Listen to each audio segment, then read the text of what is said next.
Assalamualaikum warahmatullahi wabarakatuh. Selamat berjumpa lagi pada pembelajaran matematika. Marilah kita awali pembelajaran ini dengan bacaan basmalah bersama-sama. Bismillahirrahmanirrahim. Baik, untuk kali ini kita akan melanjutkan tentang materi bangun ruang sisi lengkung. Untuk kali ini kita akan membahas tentang kerucut. Pengertian kerucut. Kerucut adalah sebuah bangun ruang yang alasnya berbentuk sebuah lingkaran dan dibatasi oleh garis-garis pelukis yang mengelilingnya dengan membentuk sebuah titik puncak. Nah, kerucut ini merupakan, kalau kita lihat bentuknya, itu merupakan limas yang alasnya berbentuk lingkaran. Adapun sifat-sifat kerucut, yang pertama adalah mempunyai sisi alas berbentuk lingkaran dan sisi berbentuk lengkung yang disebut dengan selimut kerucut, dan mempunyai satu rusuk lengkung, mempunyai satu buah titik puncak. Untuk mendapatkan jaring-jaring kerucut, kita bisa melakukan pemotongan ke rusuk kerucut ini. Ya, kita potong rusuknya sehingga nanti akan terlepas alasnya berbentuk lingkaran. Kemudian tinggal selimutnya, ini yang disebut dengan selimut kerucut. Itu nanti apabila kita potong menurut garis pelukis ini, kita potong, maka akan terurai menjadi sebuah juring lingkaran. Nah, inilah yang disebut dengan jaring-jaring kerucut. Selanjutnya kita akan mencari atau melihat unsur-unsur kerucut. Kita lihat kerucut dan jaring-jaringnya. Daerah lingkaran L, ya, ini merupakan alas kerucut, ya, alas kerucut. Kemudian juring A, B, B aksen ini diperoleh dari ini yang kita potong tadi. Kenapa ini saya dinamakan B, B aksen? Ini sebab awalnya ini kan jadi satu, ya, di B ini, sehingga kalau dipotong ke sana sehingga akan terurai, sehingga satu titik ini kita namakan B dan yang lain itu nanti kita namakan B aksen. Jadi A, B, B aksen ini disebut selimut kerucut yang berupa juring lingkaran. Kemudian titik A ini disebut titik puncak. R yaitu jari-jari alasnya atau jari-jari lingkaran, ini merupakan jari-jari kerucut, ini jari-jari. Kemudian T nya itu merupakan tinggi kerucut. Nah, ini tinggi kerucutnya ini. Kalau di jaring-jaringnya ini nggak bisa kelihatan, ya, yang kelihatan itu di sini. Kemudian panjang busur B, B aksen, ini panjang busur, ya, ini sama dengan keliling alas. Nah, itu keliling lingkaran, ya, keliling alas berupa apa itu lingkaran, yaitu kalau di jaring-jaringnya adalah B, B aksen. Selanjutnya A, B dan A, B aksen ini disebut garis pelukis, dilambangkan dengan huruf S, ya, garis pelukis dilambangkan dengan huruf S, S kecil, sehingga di sini dapat kita lihat hubungan antara tinggi kerucut, jari-jari dan garis pelukis. Oke, kita pisahkan.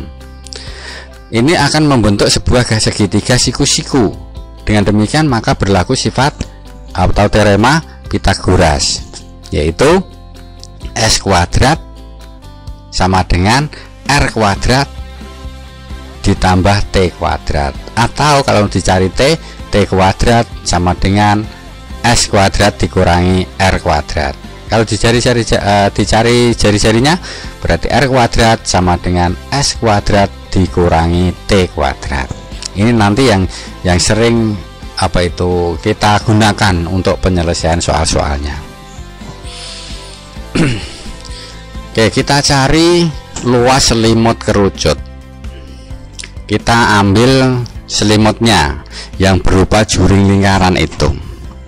Kalau ini kita lanjutkan, BB aksen ini kita lanjutkan, itu nanti akan membentuk sebuah lingkaran yang berjari-jari S dan berpusat di A. A adalah titik puncak kerucut tadi. Jadi di sini lingkaran ini adalah lingkaran yang berjari-jari S. Ingat, jari-jarinya S. Dengan demikian maka kita ingat perbandingan antara luas juring dengan luas lingkaran, kemudian panjang busur dengan keliling lingkaran, yaitu luas juring AB aksen dibanding luas lingkaran sama dengan panjang busur BB aksen dibanding keliling lingkaran. Jadi luas juring ini dibanding luas seluruhnya lingkaran. Ingat, lingkaran ini adalah lingkaran yang berpusat di S. Kemudian panjang busur BB aksen dibanding keliling lingkaran. Oke, kita ganti. Luas juring B aksen ini sama dengan luas selimut kerucut, sedangkan luas lingkarannya itu adalah luas lingkaran itu rumusnya adalah PR kuadrat. Karena di sini jari-jarinya S berarti ya PS kuadrat. Kemudian panjang busur BB aksen. Panjang busur BB aksen ini awalnya adalah berupa keliling alas. Alasnya berbentuk lingkaran sehingga keliling alasnya adalah 2PR. Ingat, R-nya di sini adalah R jari-jari kerucut, bukan jari-jari lingkaran ini. Jari-jari kerucut. Kemudian dibanding keliling lingkaran. Keliling lingkaran ini yaitu 2PS. Dengan demikian maka luas selimutnya adalah 2PR per 2PS kali PS kuadrat. Maka bisa kita sederhanakan 2P nya sehingga tinggal R per S. Kemudian di sini ada S2, di sini S nya 1, kita bagi S nya sehingga tinggal R kali P kali S. Maka selimut kerucut adalah PRS. Jadi luas selimut kerucut adalah PRS. Selanjutnya, untuk mencari luas kerucut, luas keseluruhannya, ingat bahwa luas kerucut itu diperoleh dari luas jaring-jaring kerucut. Jaring-jaring kerucut terdiri dari selimut kerucut dan lingkaran alasnya, sehingga luas kerucut adalah jumlah dari luas selimut dengan luas alas, yaitu luas kerucut sama dengan luas selimut ditambah luas lingkaran, yaitu luas selimutnya adalah PRS, luas lingkaran adalah PR kuadrat. Sehingga di sini ada PR, bisa kita keluarkan PR nya dengan menggunakan sifat distributif. PR kali R nya ini R plus S. Nah, dengan demikian maka luas permukaan kerucut adalah PR kali R plus S. Selanjutnya volume kerucut. Dari pengertian tadi, definisi bahwa kerucut itu merupakan limas yang alasnya berbentuk lingkaran. Dengan demikian maka volume kerucut sama dengan volume limas. Nah, karena volume limas itu rumusnya adalah sepertiga luas alas kali tinggi, dan luas alasnya berbentuk lingkaran, maka sepertiga kali PR kuadrat, ini luas alas berbentuk lingkaran kali T tingginya, yaitu volume kerucut adalah sepertiga PR kuadrat T. Sebagai contoh soalnya, hitunglah luas permukaan kerucut di samping. Di sini diketahui bahwa diameternya adalah 16 dan tingginya 15 cm. Nah, diameter 16 maka jari-jarinya adalah 8. Maka luas permukaannya diperlukan S, yaitu PRS ya.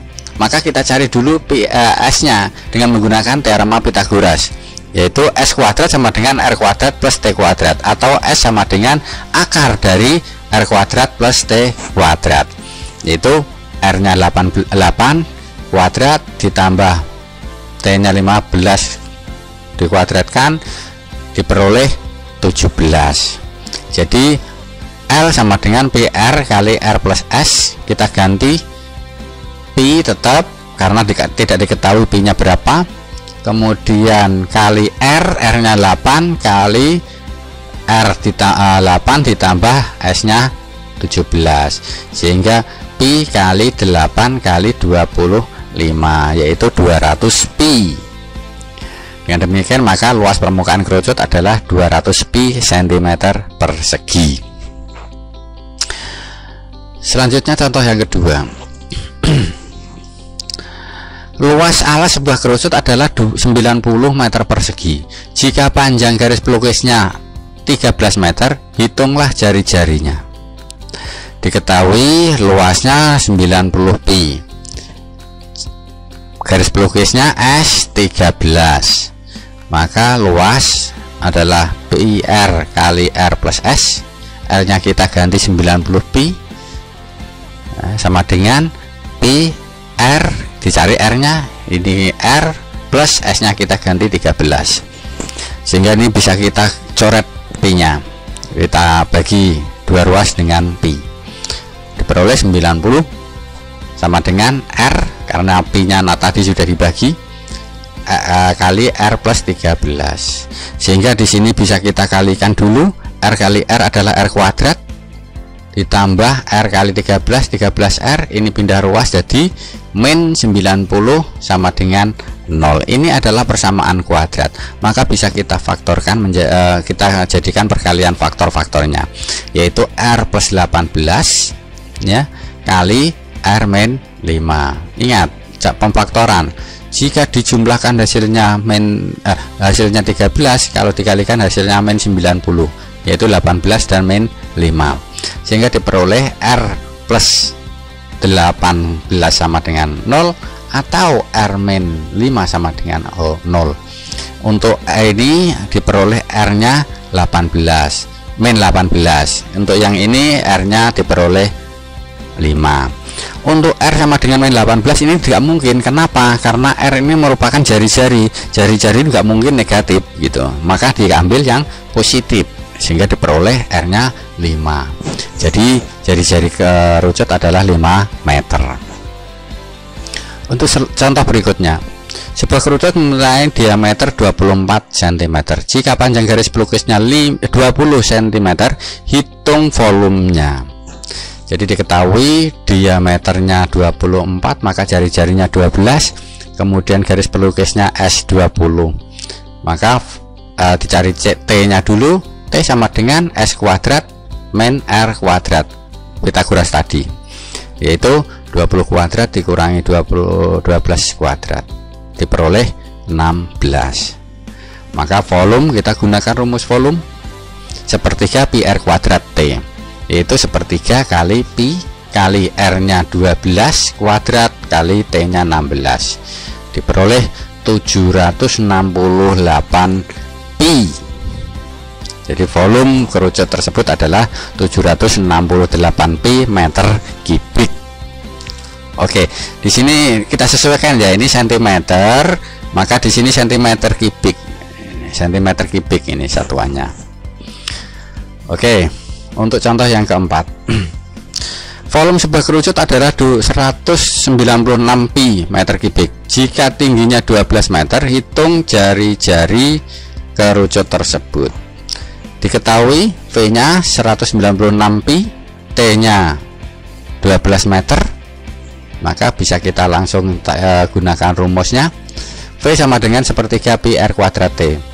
Pi-nya kita ganti, V-nya kita ganti 196 pi sama dengan sepertiga pi kali R kuadrat, T nya kita ganti 12, sehingga diperoleh ini pi nya kita bagi ya, kita bagi, kemudian 12 dibagi 3 itu 4, tinggal 196 sama dengan 4R kuadrat, sehingga R kuadrat sama dengan 196 dibagi 4, 49, sehingga diperoleh R nya adalah 7. Jadi jari-jari kerucut adalah 7 meter. Oke, itu tadi materi yang kita bahas, kemudian dicoba untuk latihan soalnya. Semoga nanti kalian bisa mengerjakan semua soal-soal latihan, dan apabila ada kesulitan nanti bisa ditanyakan. Oke, demikian anak-anakku. Marilah pertemuan kali ini kita akhiri dengan bacaan hamdalah bersama-sama. Alhamdulillahirabbil alamin. Kurang lebihnya saya mohon maaf. Assalamualaikum warahmatullahi wabarakatuh.